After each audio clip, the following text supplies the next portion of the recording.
What's good everyone, welcome back to this new video. So right now I am here in my college और मैं अभी बैठा हूँ ECE की class में और यहाँ मेरे पीछे सारे ECE के फ्रेंड्स हैं। तो ये एक इन्फॉर्मेटिव वीडियो होने वाली है क्योंकि आप में से बहुत लोगों का कंफ्यूजन था रिगार्डिंग ECE ब्रांच, क्योंकि CS के बारे में तो बहुत सारी वीडियोज़ हैं और CS ब्रांच काफ़ी ओवर हाइप्ड भी है। सही कह रहा हूँ। तो ECE GL बजाज की काफ़ी अंडररेटेड है और ये हम लोग अभी सेकेंड ईयर में और ये सारे मेरे फ्रेंड्स अभी सेकेंड ईयर में। तो इस वीडियो में जो भी रिव्यू होगा इनका पर्सनल रिव्यू, इन्हें ECE ब्रांच कैसी लगती है और इन्होंने आज तक इसमें कितना एंजॉयमेंट किया, वो इस वीडियो में आपसे शेयर करने वाला हूँ और ये लोग भी अपनी ओपिनियन को शेयर करते हैं। तो मेरे बगल में धनंजय है, he is also from ECE। कौन सा सेक्शन है? Section A. तो धनंजय से पूछते हैं कि सबसे पहले बताओ ECE के सेकेंड ईयर में सब्जेक्ट्स कौन कौन से, क्योंकि फर्स्ट ईयर तो ऑलमोस्ट सेम रहता है सबका। फर्स्ट ईयर में हम सब लोग एक साथ थे और सेकेंड ईयर से सबका ब्रांच स्पेसिफिक हो गया। तो सब्जेक्ट्स बता दो, थर्ड सेमेस्टर में और फोर्थ सेमेस्टर में कौन कौन से सब्जेक्ट हैं, याद है कि नहीं तुम्हें? यहाँ के थर्ड सेमेस्टर ब्रांच में ये है कि लाइक इसमें सिर्फ ECE की सब्जेक्ट्स नहीं है, कुछ CS के भी सब्जेक्ट्स हैं और लाइक प्योर ECE नहीं पढ़ाते, लाइक CS भी पढ़ाते हैं ताकि हम दोनों फील्ड में अच्छा कर पाएँ। जो थोड़ा बहुत है CS की चीज़ ज़रूरी होती हैं वो भी ECE में, लाइक पाइथन, DSA और मतलब C++, ये सब भी हमें मतलब हमारी सिलेबस में ही है। और सब्जेक्ट्स में देखें तो वही माइक्रो प्रोसेसर और ये सब एनालॉग सर्किट, इस टाइप की बहुत सारी सब्जेक्ट हैं जो ECE से रिलेटेड हैं, जो माइक्रो प्रोसेसर और इन सब सर्किट्स बनाने के काम आती है। और अच्छा, पढ़ाई की बात हो गई, अब कुछ फ़न पे आते हैं डायरेक्ट।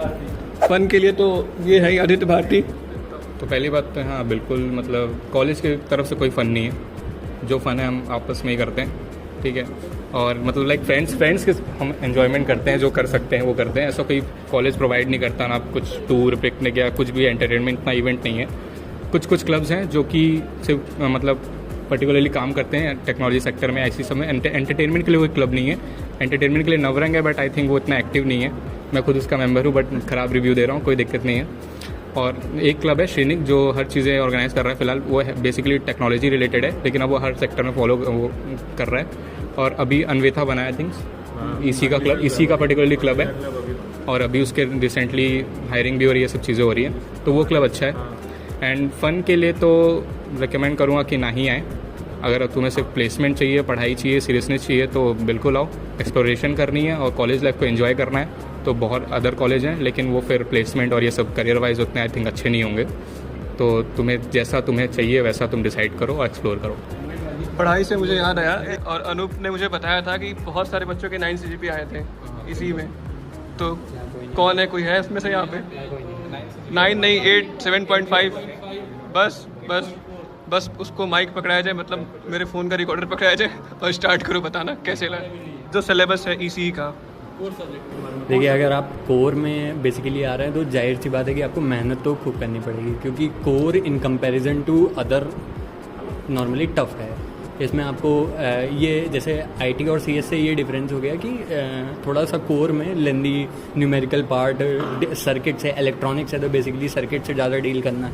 और फिर भी IT के भी सब्जेक्ट पढ़ाया जाता है, जैसे कोडिंग वगैरह पे भी ऐसा नहीं है कि बिल्कुल फोकस हटा दिया गया है। DSA वगैरह आपको पढ़ाई जाएगी। ठीक है। और मतलब ECE में आप लोग में से कोई ऐसा है जो कि मतलब साथ में पैरेलल में कोडिंग भी कर रहा हो, तो वो मैनेज कैसे करता है ये बताना। अगर आप प्लान कर रहे हो कि आपको IT सेक्टर में मूव करना है तो बेसिकली आपको टाइम निकालना पड़ेगा। टाइम अब कॉलेज का भी शेड्यूल बहुत हेक्टिक हो जाता है, सड़ जाता है, फिर भी आपको भले एक ही घंटा आप निकाल पाएँ तो आपको निकालना पड़ेगा कोडिंग को साथ लेके चलेंगे। और मतलब बहुत सारे बच्चों का ये भी क्वेश्चन रहता है कि जो ECE में बच्चे रहते हैं, क्या वो CS की कंपनी के प्लेसमेंट में बैठ सकते हैं कि नहीं? बिल्कुल बैठ सकते हैं। हाँ, अगर आपको कोडिंग की अच्छी नॉलेज है तो डिपार्टमेंट का ट्रेनिंग एंड प्लेसमेंट सेल खुद आपको प्रीफर करता है उधर बैठने के लिए। उनकी प्लेसमेंट HOD बहुत अच्छे हैं और सबसे बेस्ट HOD अगर कहेंगे ओवरऑल जितने भी डिपार्टमेंट यहाँ पे चल रहे हैं उनमें सबसे बेस्ट HOD के बारे में और रिव्यू ले लेते हैं, तुम बताओ। HOD सर बहुत सपोर्टिव है और जैसे आप कोई भी प्रोजेक्ट वगैरह आप बनाओगे तो वो सपोर्ट करते हैं उस चीज़ को। आप अगर छोटा सा भी प्रोजेक्ट होगा, वो अगर छोटा मोटा भी प्रोजेक्ट होगा तो बहुत सपोर्टिव है। Admission, mode of admission ECE का क्या है? डायरेक्ट एडमिशन, काउंसलिंग, बाकी सबका प्रोसेस सेम प्रोसेस है। आपके परसेंटाइल और परसेंटेज के ऊपर में अपना डिपार्टमेंट डिसाइड होता है। नंबर ऑफ स्टूडेंट्स कितने हैं? Number of students I think 180 हैं। कितने सेक्शन? 3 सेक्शन हैं, 60 के पर 60। तो अब एक नेक्स्ट क्वेश्चन पूछते हैं कि how our seniors in EC, वो कितने सपोर्टिव हैं और कैसे मतलब गाइड करते हैं। ओके, फिर जो हम लोग के सीनियर्स हैं जो हम लोग को मिले थे वो तो बहुत अच्छे थे। अगर हमसे इंटरेक्ट करते थे, कुछ भी डाउट्स लेते थे तो पॉजिटिवली उसका रिस्पॉन्स देते थे। डिपेंड करता है कि हम कैसे जाके उन्हें अप्रोच कर रहे हैं। और हाँ, यहाँ एक इशू है अटेंडेंस का मेजर कि you have to maintain 75%, otherwise you will be detain. तो ऐसा कोई है तुम लोग में से जो डिटेन हो गया और उसका 75% अटेंडेंस ना हो? तो अटेंडेंस का आई थिंक ज़्यादा इशू ऐसे तो है नहीं, बट जितना भी है 75 मिनिमम है, रखना ही होता है अटेंडेंस।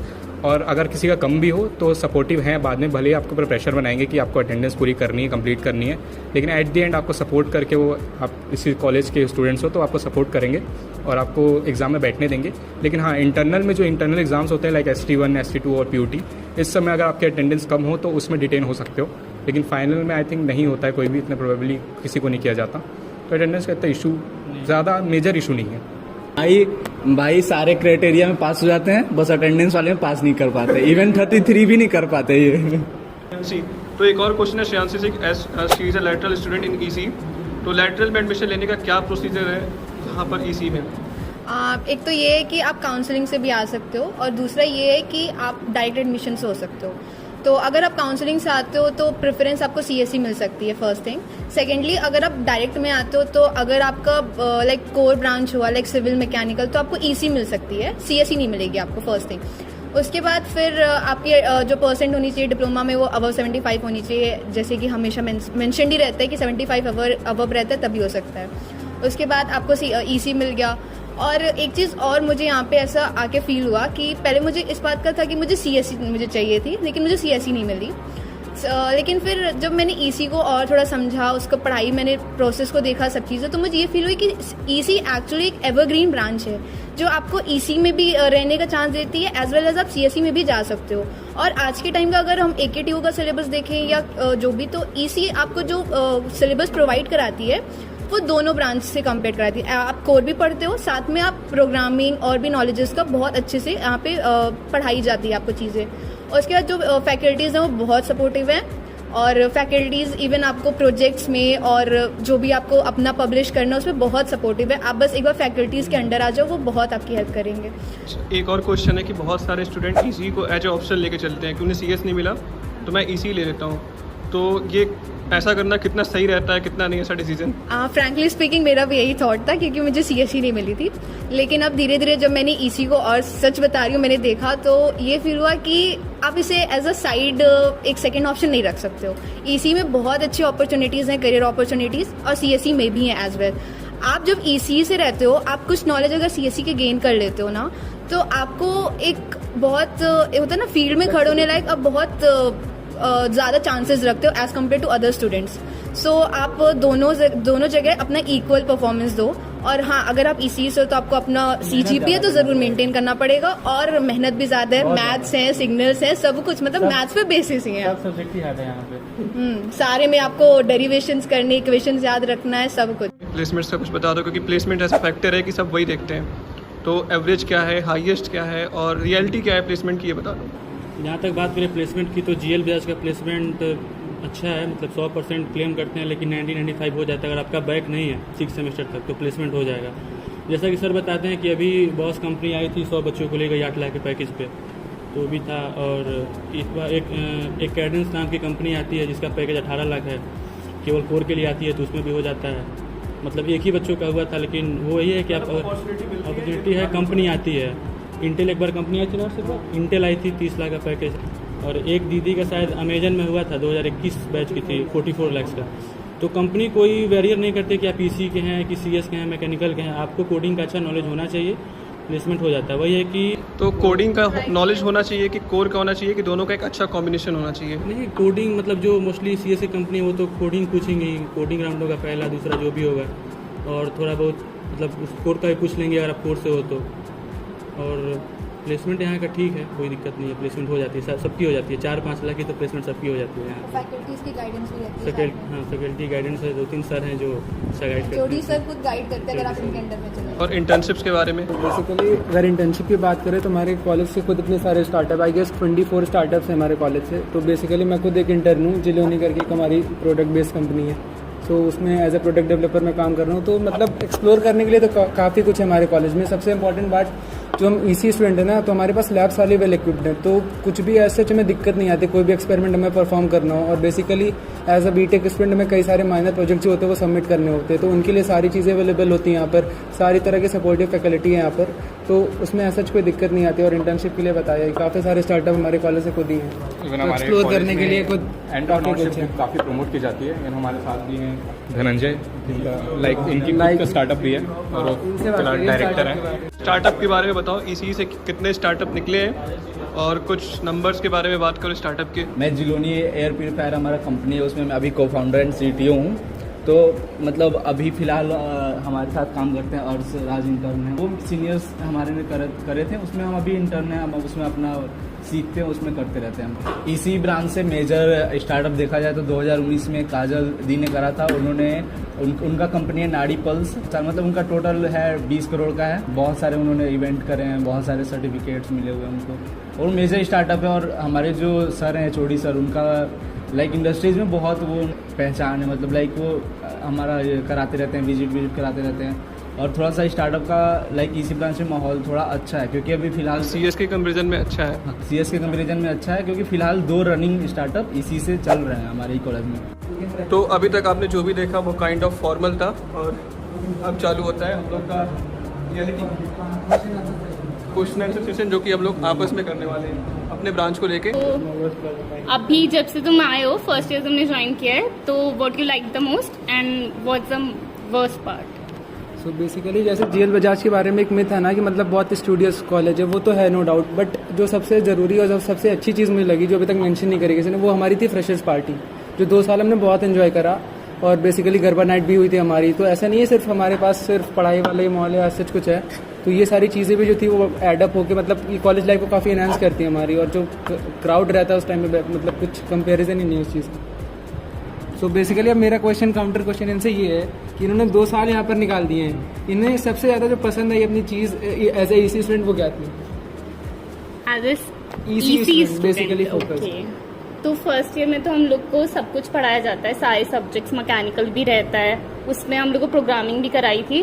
बट यहाँ थोड़ा सा वो जाता है कि EC के ज़्यादा रहते हैं, 1-2 सब्जेक्ट्स आपके रहते हैं अलग। तो हाँ, और प्रैक्टिकल नॉलेज बहुत अच्छा रहता है कि एक लैब हमारा होता ही होता है, वीकली हमारे 3 लैब्स होते हैं, तो प्रैक्टिकल नॉलेज हम लोग ज़्यादा गेन कर रहे हैं यहाँ, जो हमने फर्स्ट ईयर में इतना ज़्यादा नहीं किया। She is a lateral entry और मैंने फर्स्ट ईयर से किया था। तो आई लाइक टू आस्क कि क्या चेंजेस, मतलब लेटरल एंट्री में फर्स्ट ईयर में बिल्कुल कोई नोन नहीं था, हम लोग के बहुत सारे नोन्स बन गए थे इटसेल्फ, और हम लोग 3-4 लोग साथ में मूव किए थे सेकेंड ईयर में। एक प्लस पॉइंट भी था कि या आई हैव फ्रेंड्स। हाँ, एक तरह से ये एक माइनस पॉइंट तो होता है कि आप एक सराउंडिंग में आते हो जहाँ आप किसी को जानते नहीं हो, उसके बाद आपको उनके साथ मर्जिंग करने में थोड़ा सा टाइम लगता है कि हाँ मर्जिंग, लेकिन आपके साथ अगर वो फ्रेंड सपोर्टिव हो, आप सपोर्टिव हो, तो बहुत अच्छे से समय कट जाता है, आपको पता नहीं चलता है। धीरे धीरे जैसे जैसे टाइम बीतता है, ऑब्वियसली हर जगह टाइम इज़ इम्पॉर्टेंट, तो जैसे जैसे टाइम बीता आप फ्रेंड्स बने तो आप मस्ती करें। उसके बाद सेकेंड ईयर में एक चीज़ ये है कि आप करियर साइड अगर हम हटा देते हैं, एक मस्ती वाली साइड देके, तो थोड़ा सा वो एक मिसिंग लगता है कि अच्छा ठीक है, अगर ये चीज़ नोन होता तो शायद मैं भी इसका पार्ट होती, ये चीज़ नोन होता तो मैं भी इसका पार्ट होती।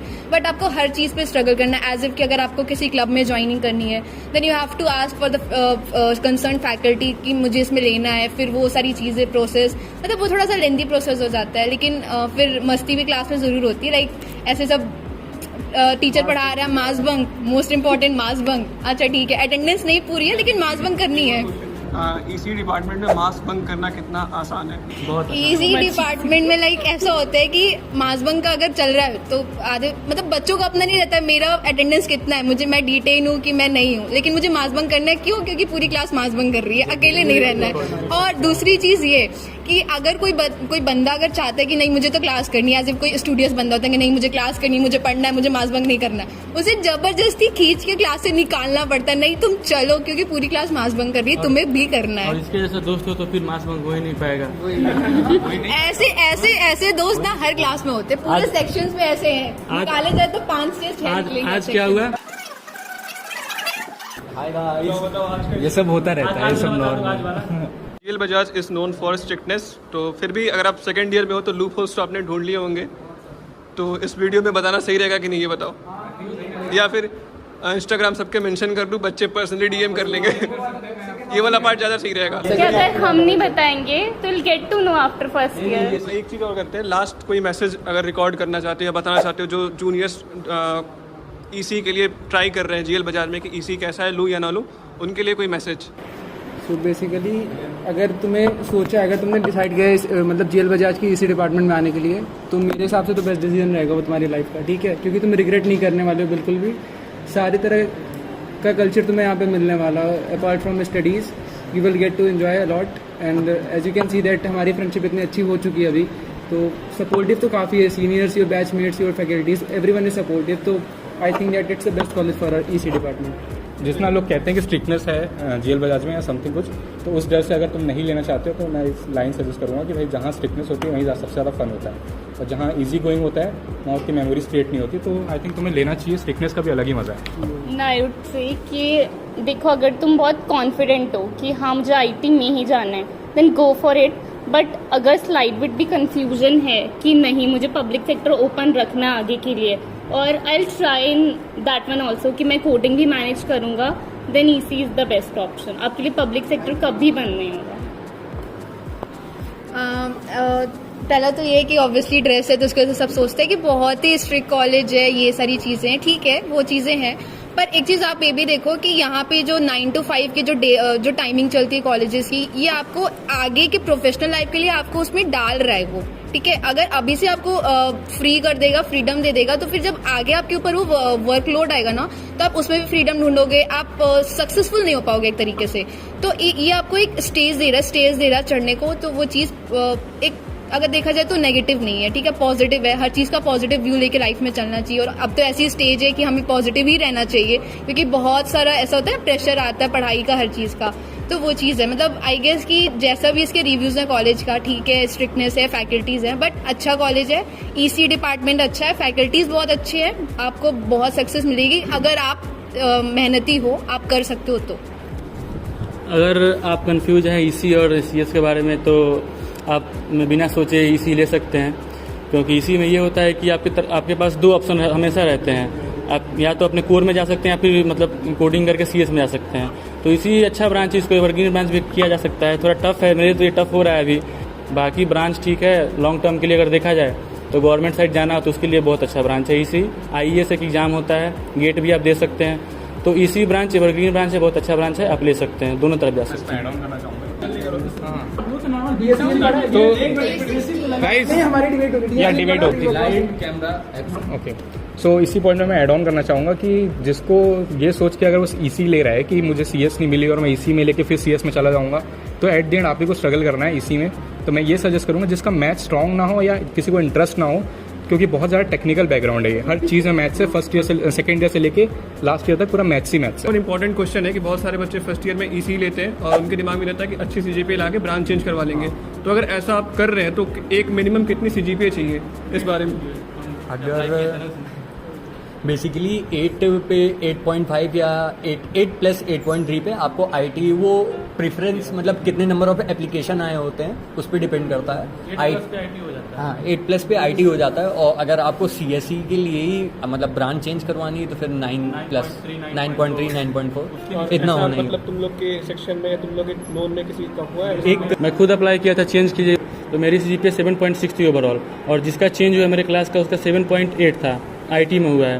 तो 7.8 मतलब सेफ साइड के लिए 8 प्लस हो तो आईटी में हो सकता है आराम से, और स्पेशलाइजेशन के लिए 8.5 प्लस, और कोर सीएस में जाना है तो 9.2 9.3 पे हो जाएगा। मेरे अपने क्लास का एक ईसी से डायरेक्ट सीएस हुआ था 9.3 9.4 पे, तो ब्रांच चेंज हो जाता है। एक और इम्पॉर्टेंट चीज़ है कि बहुत से बच्चे ऐसा सोचते हैं कि स्कॉलरशिप कैसे मिलेगी कैसे नहीं मिलेगी। अगर आप डायरेक्ट एडमिशन से आते हो तो स्कॉलरशिप नहीं मिलती है, मतलब मुश्किल होता है मिलना। अगर आप काउंसलिंग से आते हो तो आपको स्कॉलरशिप मिल जाती है, और यही सेम केस लेटरल एडमिशन में भी अप्लाइड है। आप काउंसलिंग से एडमिशन लिए हो लेटरल एडमिशन में तो आपको स्कॉलरशिप मिलेगी यूपी गवर्नमेंट वाली, अगर आप नहीं हो तो आपको नहीं मिलेगी।